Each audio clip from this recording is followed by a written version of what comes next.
Siendo un programador, uno de mis más grandes sueños siempre fue desarrollar un juego original, algo sin precedentes en la industria de los videojuegos. Después de jugar Spore, me quedé intrigado. Era un intento por hacer que las personas tomaran en sus manos un universo. Después de investigar lo que hacía a los juegos ser populares, llegué a la conclusión de que el aspecto principal de todos ellos era el control. En la vida cotidiana, las personas carecen del control del medio que los rodea. Se les dice qué hacer, a dónde ir, cómo vivir. Sus trabajos consisten en mantenerse de pie o sentados durante 8 horas y solo así pueden regresar a sus hogares. No resulta un misterio su infelicidad. Para muchas personas, los videojuegos son una válvula de escape hacia un mundo donde toman el control o donde viven una vida imaginaria extraordinaria llena de aventuras. Este aspecto de control generalmente puede encontrarse en juegos de estrategia o de aventuras al estilo RPG.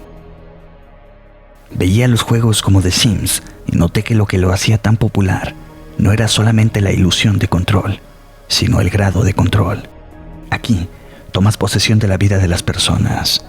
Antes de que llegara The Sims, existía SimEarth, un juego donde no se controlaba a los individuos de forma particular, sino a la Tierra entera. En conclusión, decidí que tenía que crear un videojuego que involucrara todos estos conceptos. Spore era un videojuego en el que el jugador simplemente guiaba la evolución. Lo que hacía de Spore un total fracaso era la falta de control real que las personas tenían. Difícilmente podría compararse con la evolución en el mundo real. Para hacer esto, comencé desarrollando un sistema de físicas. Conozco poco del tema, pero decidí meterme a fondo y crear una versión simplificada donde ciertas partículas lograban interactuar de formas específicas. Cuando se trataba de esto, la física se convierte en problemas matemáticos extensos y complejos. Desarrollé módulos de simulación para la energía y la materia. Eran sistemas simples, como un sol que irradiaba energía, rodeado por un planeta que aprovechaba tal poder. Después, decidí crear células básicas desde cero, mismas que estaban codificadas para desarrollarse en el sistema en que fueron diseñadas. Vivían gracias a la energía que irradiaba desde el sol y poseían un código genético que codificaba las sustancias que producían. Supongo que podría llamarlas mis eucariontas. Al paso de unos cuantos minutos, mi planeta se encontraba rebosante de estas células, que después pasaban a mutar. Las células más eficientes en convertir la energía del sol en sustancias útiles para dividirse sobrevivían. Era algo aburrido, pero funcionaba. Después decidí hacer una expansión del sistema de físicas, forzando a las células a crear residuos tóxicos que al paso del tiempo terminarían matándolas. Noté que algunas células respondieron a esto creando menos. Otras respondieron produciendo algo para desechar estos residuos. Sin embargo, otras desarrollaron reacciones químicas para limpiar esos residuos. Y algo mucho más fascinante sucedió después. Ejecutando la simulación durante algunos siglos, algunos minutos en la vida real, algunas células producían cantidades enormes de estos residuos a propósito. Noté que eso provocaba que otras células perecieran. Los primeros predadores habían surgido en mi mundo. Con la llegada de estos predadores, la diversidad en este pequeño mundo simulado creció exponencialmente. La respuesta de algunas células era escapar cuando se encontraban con la toxina. Otras desarrollaron resistencia y algunas de ellas empleaban la toxina para crecer aún más. Pero algo interesante sucedía. Las células que huían solían agruparse con las que aprovechaban las toxinas. Se mantenían en grupo y se ayudaban las unas a otras. Eventualmente se unieron entre sí. Formaban extrañas simbiosis, donde la célula que por lo general huía de la toxina, ahora buscaba los sitios donde encontraba estos residuos. Y entonces, la otra célula consumía la toxina proporcionando energía a su compañera. Sin entrar mucho en detalles, comencé a ponerme muy animado y decidí dejar el simulador funcionando toda la mañana. Me fui a dormir a las 5. Cuando desperté, ya por las 11 de la mañana, noté que el mundo que había creado estaba totalmente cambiado, casi irreconocible. Enormes estructuras parecidas a las plantas estaban creciendo en este planeta. Eran consumidas por otro organismo que se alimentaba de ellas. Viendo el registro del sistema, Noté que el planeta no había cambiado mucho durante las últimas horas, lo que significaba que había llegado nuevamente a la fase de estancamiento, donde la simplicidad de mi simulador impedía que formas de vida más complejas evolucionaran. Expandí el sistema haciendo una división de diferentes tipos de energía, con diferentes longitudes de ondas que eran absorbidas a diferentes niveles por diferentes moléculas. Implementé vibraciones en el aire, creé un simulador improvisado de peso y unas cuantas alteraciones extras. Eso hizo que el simulador funcionara más lento, como es obvio, pero valía la pena el sacrificio de recursos. Me quedé el día entero observando con muchos ánimos el simulador y jugando con él. Era un completo vicio. Los organismos complejos empezaron a desarrollarse, las plantas dependían unas de otras y los depredadores terribles eran atraídos para comerlas. Me divertía bastante y noté que algunas criaturas desarrollaron un sonido de alerta. Es decir, cuando notaban que algún depredador se aproximaba, emitían un sonido y otros de la especie huían al interior de pozos que cavaban en la tierra. Otros desarrollaron también un sonido de apareamiento. Comencé a divertirme un poco más. Desarrollé una herramienta que me permitía colocar organismos específicos en la Tierra y colocar mi nombre en ella. Creé 10 meteoritos y los puse en un lugar del planeta para hacer islas, pues quería ver si los animales se desarrollaban de forma diferente en lados contrarios de la isla. Hice una isla en forma de sonrisa con erupciones volcánicas. Cuando me pude dar cuenta, los pájaros ya cantaban en el lugar. Otra vez me había quedado hasta las 5 de la mañana despierto. Me sentí cansado. Entonces me acosté a dormir hasta la 1 de la tarde aproximadamente. Cuando volví al simulador, me quedé en shock. Grupos diferentes de una misma especie habían construido estructuras de roca, algunos en forma de sonrisa y otros en forma de mi nombre. No sé por qué hicieron eso ni cómo, pero sí pude darme cuenta de que se atacaban entre ellos de vez en cuando. No supe qué hacer con aquello, pero llegué a la conclusión de que los organismos tenían alguna forma de notar que la sonrisa y el nombre que escribí eran especiales. Las peleas me incomodaban, por lo que decidí crear una enorme montaña entre ellos para separar a los dos grupos. En ese punto, cambios drásticos comenzaron a suceder.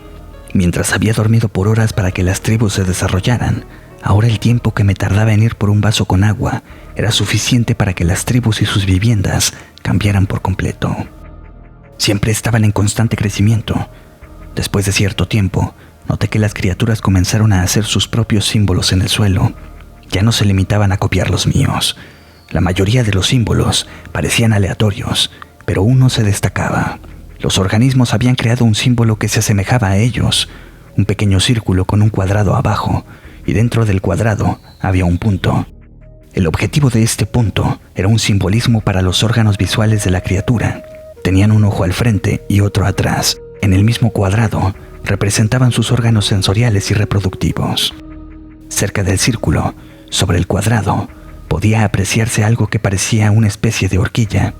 2 de esas estaban dibujadas en direcciones opuestas y cerca de ellas había el dibujo de una sonrisa. Entonces lo comprendí. No estaban intentando comunicarse entre sí. Ellos estaban intentando comunicar con algo allá afuera. Mi intromisión en su mundo hizo que de alguna forma comprendieran que algo poderoso estaba detrás de todo, un ser capaz de cambiar su mundo. Pensé para mí mismo que los símbolos como las pirámides o el Stonehenge en mi mundo no serían algo parecido a lo que estaba sucediendo en el juego. Una imploración para que el creador entrara en contacto con ellos. Sin embargo, una cosa resultaba innegable. Esas criaturas tenían conciencia de que algo más existía. Me quedé filosofando por algún tiempo. ¿Era mi responsabilidad hacer contacto con algo que ni siquiera era real? ¿O será que las criaturas sí eran reales, pero de una forma diferente? Algo puede ser real por el simple hecho de tener conciencia sobre sí mismo. ¿Debería modificar el simulador para que fuesen felices permanentemente? ¿Acaso sería eso posible? No deseaba que mi existencia fuera confirmada, pero ansiaba comunicarme. Decidí programar un profeta, un organismo que se pareciera a ellos, pero que fuera imposible de demostrar que fuera diferente, y sería totalmente controlado por mí. Hice que fuera a ese mundo, en un lugar privilegiado, como el hijo de un líder. Decidí poner el ejemplo y seguir enseñando mi lengua a esas criaturas para que de esa forma pudiera comunicarme con ellos. Como un profeta les enseñé que mi lenguaje era una forma de comunicarse con el superior. Jamás les hice saber si era verdad o no. Aunque todavía no decidía si revelarme o no, sería capaz de entenderlos y saber lo que querían decirme. Quizá eso sería posible dentro de algunas generaciones. Después de algún tiempo, todos hablaban mi lengua. Rápidamente símbolos que formaban palabras comenzaron a aparecer en el suelo. Guíanos, muéstranos tu grandeza, ayúdanos. Y durante tiempos de enfermedad, hambruna y miseria, queremos alimentos. Haz un milagro. Termina con nuestro sufrimiento. Decidí que no podía seguir manteniendo a este mundo con tanto sufrimiento, dejando que el simulador actuara sin mi intervención. No era aceptable dejar un mundo con muerte, violaciones, asesinatos. Si estaba en mis manos cambiar eso, lo haría. Implementé correcciones graduales para que no pudieran comprobarse como milagros. Los asesinatos y violaciones se hicieron cada vez más raros con el paso de los años, y también la muerte de los jóvenes. Pensé que no se darían cuenta de los cambios si tenían lugar a lo largo de las generaciones, pero lo hicieron. Gracias.